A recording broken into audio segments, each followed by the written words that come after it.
It seems my husband has been possessed by a devil. I'm giving this house to Susan. If you oppose me, we're getting a divorce. He's planning to give our house, which is under my name, to our eldest son's wife? Old hag, get out of here ASAP. The wife who got my husband on her side. I'm changing it to my name, LOL. I can handle a monthly mortgage of about $1,800 easily. It seems my eldest son has joined her. Well, I don't have any attachment to this filthy house anymore. I'll move out then. I will make sure all three of you go to hell. Prepare yourselves. My name is Grace, and I'm 60. I work in an executive position in a major corporation. I live with my husband, Robert, who is 2 years younger. Last year, we renovated our house for our future. Our house was built by my father, and it's quite old. For that reason, it was really worn out, and we wanted to make it easier to live in as we approach our old age. However, because of our age, the loan is a bit high at $1,800. However, it's not an amount we can't afford, and I was told that the loan would be approved since I work in an executive position at a major company. By the way, Robert is a manager at a small restaurant, and his income is less than mine, so apparently it's easier for me to get a loan. It would be difficult for me to keep paying off the loan with my income. It was originally your father's house, and now it's in your name. I feel bad, but could you pay the entire amount? I'll make up for it by contributing more to our living expenses. We discussed this together and decided to renovate. Our home has become so beautiful and comfortable that it's almost unrecognizable. I was so happy that by renovating the house where I had spent my childhood, I could continue to live there forever. That's what I thought. I never thought the day when I would have to leave this house would come. One day, my smartphone vibrates. I'm getting married. I was told this by my eldest son, Jack, over the phone. Jack is 31 years old and a section chief at a major company.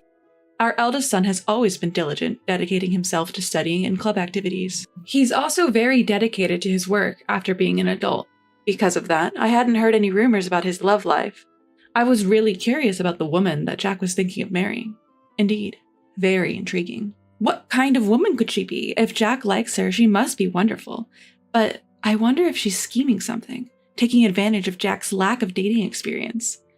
I was half excited, half anxious about the woman our son would be bringing home for the first time. Then came the day of meeting her. A neat woman with brown hair and wearing a white chiffon dress showed up. I'm Susan, nice to meet you. She had very good manners and a neat appearance, making a great first impression. And nice to meet you, Dad, Mom. Showing her clean white teeth, she smiled at us. I can entrust Jack to her. That's what I was thinking, and Robert also seemed to feel the same way, smiling broadly. She's a good girl, as Robert murmured quietly. I'm very pleased to hear that from you, sir. I'm looking forward to getting along with you, she said, clutching Robert's hand and looking into his eyes. What on earth is she doing? Surprised by her close distance, I pulled back a bit. Jack seemed surprised too, but Robert didn't seem bothered. I wasn't jealous, but it was not a pleasant feeling. What are you doing? Thinking it wasn't good for Jack, I addressed Susan. Then, in a flustered manner, she said, Oh, I'm sorry. I shouldn't have done that on our first meeting. I'm really sorry. And immediately let go of Robert's hand. I often hear from everyone that I don't understand personal space. I don't mean any harm, I just end up doing it. I'm really sorry. She doesn't seem like a bad person. But I couldn't hide my surprise at her behavior even though my first impression was good. But Jack was head over heels for her. Also for her behavior. You know, Susan may not understand personal space, but I think that's one of her good points. She approached me even though I'm shy and have trouble approaching women. That's why I'm able to be in a relationship with Susan and even considering marrying her. I didn't expect the usual introverted Jack to change this much due to Susan's behavior. I entrust Jack to you. I had a lot of speculation, but I recognize she's a good person. I approved their marriage. And then things moved quickly and they got married a few weeks later. I wish them all the happiness from the bottom of my heart. Half a year after their marriage, one day. I'm home, huh? When I got home from work, I saw a woman's shoes at the entrance. In the living room, there was Susan. Ah, welcome back, mother-in-law. Looking at the table, there was lots of empty cans and bottles of booze. It seemed they had been drinking. What is this? Why were they having a drinking party without Jack? Being curious, I asked. Well, when I was coming back home from work, I bumped into Susan. She said she wanted to get along with me better, so we decided to have a drink. But I'm broke before payday, so I suggested we drink at home. Why have a drinking party at home? It would be better if Jack was also there, and I didn't want to intrude on the newlyweds. They could have just drank at Jack and Susan's place. I asked while tilting my head. It would have been fine at our place, but this house is so beautiful. And right now, our place is a mess. Susan, who wasn't pronouncing words properly. I was surprised because she usually speaks politely, but she started speaking casually, probably because she was drinking. But why were they drinking together? Why didn't you invite Jack? For a daughter-in-law to come to her in-laws' house alone, and to come for drinks while they're newlyweds, I think it's a little out of the ordinary. From the moment I saw the two of them, I had been looking for Jack. Jack is, he's so caught up in the busy season at work, and I've been working overtime nonstop. That's why I'm just so lonely. Susan starts to cry as she says this. Shush now, Susan. It's not your fault. The one to blame is Jack for leaving his newlywed wife alone. Robert begins to console her, stroking her hair. Oh, daddy-in-law. What a bizarre scene. It's rather nauseating. Hey, Robert, Susan is your daughter-in-law. It's disrespectful to Jack. You shouldn't act like this. I scold Robert for his inappropriate behavior, but then... Don't scold daddy-in-law, please. Susan stands up for Robert. What? Her response was so absurd I couldn't help but blurt out my confusion. I had a lot to say, but after a tiring day at work, I couldn't be bothered. I'm going to take a bath. Please clean up after. I sigh as I head to the bathroom to escape. Then I call Jack to explain the situation. He says he'll stop working and come to pick Susan up right away. I see Susan as a bit eccentric, but Jack must really love her to be willing to leave work and come get her. But it might be a bit challenging to live with her after marriage. I may not be the best mother-in-law, but once Jack arrives, I've decided to offer him some advice on married life. Time flies as I soak in the tub, lost in thought. Feeling a bit lightheaded, I head to the living room, where I find Jack has arrived to pick up Susan. Or so I thought. But despite having driven here, he's drinking. Jack, you drove here, right? You're not supposed to drink. I question him, and he cheerfully replies in a tipsy state. No, Susan said she wanted to drink, so I decided to stay the night. I'm glad my son will be staying over, but the daughter-in-law who's left a bad impression is here too, and all of a sudden, I'm honestly baffled. But Jack's already been drinking. I can give you guys a lift. I really don't want the daughter-in-law to stay over. Despite being tired, I propose to drive them home, but then... No, I feel bad for you. You must be tired too. How about you join us for a drink? Jack suggests with an easygoing smile. I can't say anything more. Huh? At this moment, something felt off. Suddenly, Susan cracked a mischievous smile. Yes, indeed. It was as if she was laughing at my bewildered state. It's just my imagination, right? I tried to convince myself it was just a misunderstanding, but in fact, her incredibly terrific plan had already begun at that point. The next day, Susan kept apologizing for her blunder. I'm truly sorry, she said and left, and I felt relieved as if a storm had passed. Then that day when I got home, Susan was there again. There was no sign of Jack. I was filled with a sense of despair, but the situation was different from the day before. I'm sorry to disturb you again, but I really wanted to apologize, she said, offering me some sweets. I guess I got carried away. My bad. Robert seemed remorseful. It was a bit annoying, but they seemed to be reflecting, so I should let it go this time. I forgive. Thank you. And maybe because Susan felt quite awkward about the whole thing, she stopped coming over. Frankly, I didn't want to deal with her much, so I was grateful for the outcome. So I thought. Until one day. Robert came to me with a serious face, saying he had something to talk about. As I was wondering what it was and stayed in the living room, Jack and Susan came home. It's been a while. I greeted them, but for some reason, I was ignored. Did they not hear me? As I was wondering, Robert suddenly shouted, I'm giving this house to Susan. If you object, we're getting a divorce. What? As I thought he was suddenly blabbering about he's giving the house to Susan? I didn't understand. As I was taken aback, Mother-in-law, please leave. Susan said that. What? What does that mean? I was in chaos. Hold on. What do you mean you're giving the house to Susan? When I questioned, Robert answered, You've been bullying Susan all this time, doing such a stupid thing. Bullying? Baseless. That's impossible. But no matter how much I argued, Robert wouldn't listen. Shut up, she said so. That's why she was crying that she couldn't come home until now. Robert kept yelling, and Susan was shedding tears. Why did it come to this? Then Jack snapped, as if to join in. I didn't think my mother would do something like that. This is seriously messed up. The more I denied it, the angrier the two of them got, and Susan was overflowing with tears. That's why I'm divorcing you. Get out now. I'm staying here with the two of them.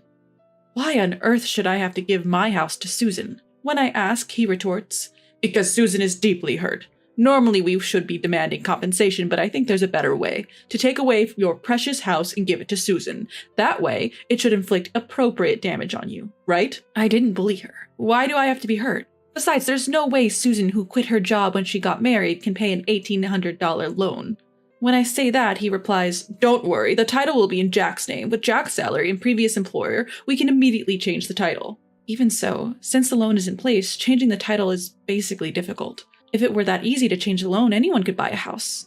I don't think the bank will approve it. When I say that, Robert says, you work for a big corporation, and so does Jack, so it should be okay. Plus, one of my friends works at the bank where you have your loan. I think we can talk to him and everything will be okay. It's unclear where such confidence came from. That's right, an $1,800 loan is no big deal, lol. Jack, brimming with confidence, led by Robert's words. It has become a real matter that I will have to hand over the house. I've said it over and over, I haven't bullied her, so I absolutely won't give up the house. When I object, they both blow up again. Ugh, this is too much. As I'm getting fed up, Susan, who has been crying the whole time, speaks up. Mother-in-law, for the sake of this child, please. Susan pleads, stroking her belly. No way. Mom, Susan is pregnant. If she remains as mentally unstable, she might have a miscarriage, right? So please, give in. She announces her pregnancy here. Stress is indeed a big enemy during pregnancy, but that doesn't mean I should give up my house because of some unfounded accusations. I remain perplexed. Just leave me alone for a bit. I leave the scene and go to the bedroom. Bullying? Have I unknowingly been horrible to Susan? As I'm lying on the bed riddled with worry. What's this? There's a strand of brown hair on the bed.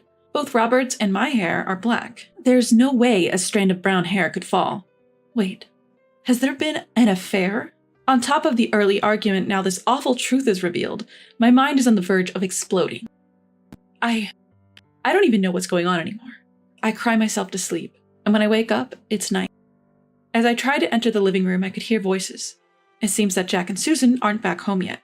I wish I could have a drink too. You can't, you're pregnant, remember?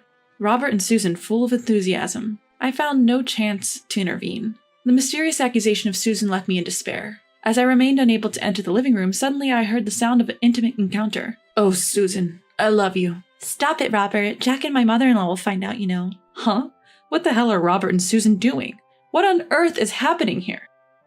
Don't worry, Jack is passed out drunk, and Grace hasn't come out of her room for a while. She's probably sleeping already. LOL, is she sulking? LOL, too funny, LOL. The brown hair probably belonged to Susan. It's disgusting. What were these two doing on the bed I was sleeping in until just a few moments ago? I feel nauseous. I bet they kicked me out and planned to have a good time with Susan, hidden from Jack. My home, a venue for their illicit affair. Fine, I'll let go of this disgusting home. But you will see consequences. The next morning, I acted as if I'd been asleep in my room and nothing happened in front of the three. Actually, I didn't want to sleep in that bed anymore, and I was too shocked to get any sleep. Finally handing over the house. When I said, I've decided to hand over the house, everyone broke into a grin. Great, let's get the transfer of ownership done. I'm sure I can get a loan approved in no time. Jack is quite excited. This kid probably doesn't know anything. It made me sad, but I won't tell the truth to a son who doesn't listen to his mother and is completely controlled by his wife. Not yet. And then days of hustle and bustle followed with divorce procedures and transfer of ownership. It was quite tough, but somehow we managed to change the ownership. From today, it's no longer your house, Robert cheered. Get out of here, old lady, LOL. Susan whispered into my ear. It pissed me off. I'll leave. You don't have to tell me. Letting go of the house I lived in all my life, it was sad, but had become a place of infidelity. No regrets left. From now on, I'll mess with these three and their odd relationship. You all will be sorry for what you did. About a month after I moved out, finally I'm ready. I returned to my former home. When I rang the doorbell, what does a stranger want here? Even after such a long time, Robert was furious. Can I come in? I have something to say, I assertively requested. Why should I let you in my house? Robert is reluctant to let me in. I have something important to say. It's also for Susan's sake. Something important for Susie? As soon as I mentioned her name, he let me in without hesitation. Honestly, I didn't want to say her name because it made me feel sick, but I knew Robert was soft for her, so I played that card. An outsider is here. An outsider? Sure, we're divorced and hence strangers now, but is that the right way to say it? I was irritated by Robert's reaction. What do you want after all this time? The three of them are on high alert. I want you to look at this. What is this? I laid out the photos. The photos are of Robert and Susan on a date. Actually, since we divorced, I had hired a private investigator to tail them. As a result, I obtained photos of them on a date. Just wait a minute. What?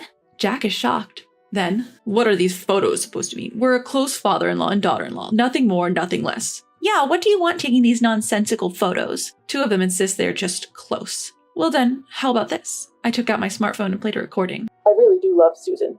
Hey, if you speak so loudly, Jack and mother-in-law will wake up. It's a recording of Robert and Susan's voices and their indistinct chatter. What? Actually, the day I discovered the relationship, I had recorded their conversation. No, this is a misunderstanding. Robert desperately tried to explain. What misunderstanding? This is clearly not okay. As expected, Jack was furious. She kept her head down. I decided to add fuel to the fire. Listen, I hate to ask, but who's really the father of that baby in your belly? Jack's face went pale instantly. Do you mean it's with Dad? No way. My father-in-law was pulling it out every time. Oh, she dug her own grave. You just admitted it, didn't you? You just admitted it. The three of them shouted. Robert and Jack ended up wrestling each other. Ouch! She seemed to have had a cramp in her stomach due to the fight, interrupting their scuffle. Then I immediately said, I've been saying this all along, haven't I? I haven't been bullying Susan. Could it be that you were lying just to drive me away? To make Jack believe? Jack was taken aback. You're kidding. What the hell? That's just messed up. With you guys, and I couldn't trust my own mom. Jack, who couldn't trust his mother and listened to the wicked woman, seemed to be blaming himself. Now that you understand all this, spill everything. Jack shouted angrily at the two of them. They hesitated to confess, but then said, We have enough evidence here. Are we going to court? The word court triggered them, and they finally began to talk. Apparently, at first, she seemed to have loved Jack, but when they came to our newly renovated and beautiful home for their marriage proposal, she wanted a house like ours. My parents' house was pretty run down, and I was jealous of a beautiful house like this. The interior was quite nice too, she explained while shedding tears. The woman who wanted a house seemed to have planned to win over Robert on the day of the marriage proposal. So she intentionally ambushed Robert after his work without inviting Jack and drank at home. For several months that Jack did not come home, she nurtured love with Robert and seemed to have planned to push me out. Then you should have proposed to live together from the beginning. When I said that, she paused and then answered, I have a bad image of a mother-in-law. My mom and grandma at home fought every day because grandma was bullying my mom. I didn't want to live with a mother-in-law. The only way to live comfortably in a beautiful house was to get the mother-in-law to leave. Surely, with such an image, one would not want to live with a mother-in-law, but stealing your father-in-law. However, what did Robert think about this fact?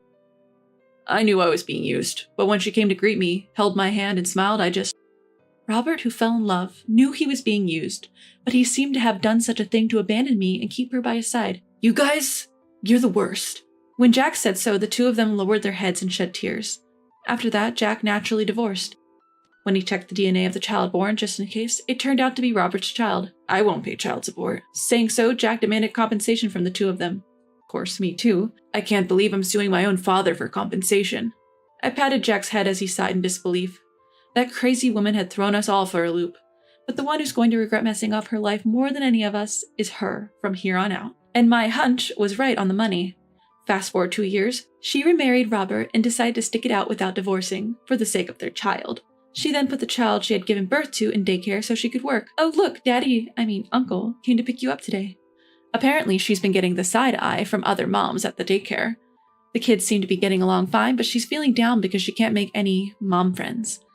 And when she tried to explain her divorce and remarriage to Robert to her own parents, they were furious, and their anger was directed at Robert. She's been estranged from them ever since. All of this is her own doing. And as for that house, Jack is living there alone. I wanted to sell it, but that would be too harsh on Mom.